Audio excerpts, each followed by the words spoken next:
What was Yeah, your so this first kit? my first kit, Yeah. my first drum kit. Yeah.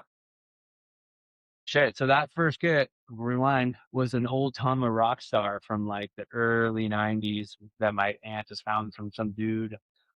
That's another trip, like, what did that look like? Like, Yeah. classified ads probably in the fucking paper because 'cause we're talking, like, I mean, that's not a thing, like, nothing's a thing, so it Yeah. had to have been something like that if I got a used kit from, like, a like, some random human, you know? Yeah, classified Uh, section for sure, bro. Yeah. that's what I'm My thinking, so my first one was a Thomas Swing Star. I feel like anybody who's played drums for that long, usually a Thomas set, because that was a good standard back then. You know what I mean? That was still fuck a yeah. real quality set. Oh, I yeah, played that back in set the day. until 2014, 15. It's Yeah. durable. Yeah, absolutely, and so much so that when I traded it in for whatever the newest model Tama Rockstar was. That was my next kit.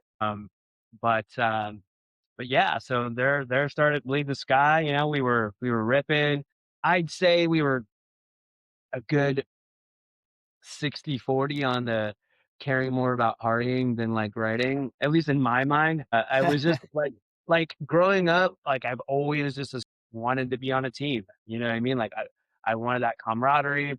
The furthest thing from my mind was actually, like, any intent of becoming, whatever. I was cool enough with, like, we all love this shit, and I knew my place. Like, I was a think tank, a fucking idea guy, and I love that speed. If it wasn't for Wayne, there would have been no vision as far as, like, taking it somewhere. Wayne's always been a businessman, still is. Like, I've said it many times, but he is that quintessential, that quote in Tommy Boy, like, son, I catch a popsicle to a woman, white gloves. Like, that's him. And so be it. We had fucking 4 songs barely together. I would say they were still probably skeletons, and he gets us our first show with fucking Opeth at the Galaxy, which is now the Observatory, right?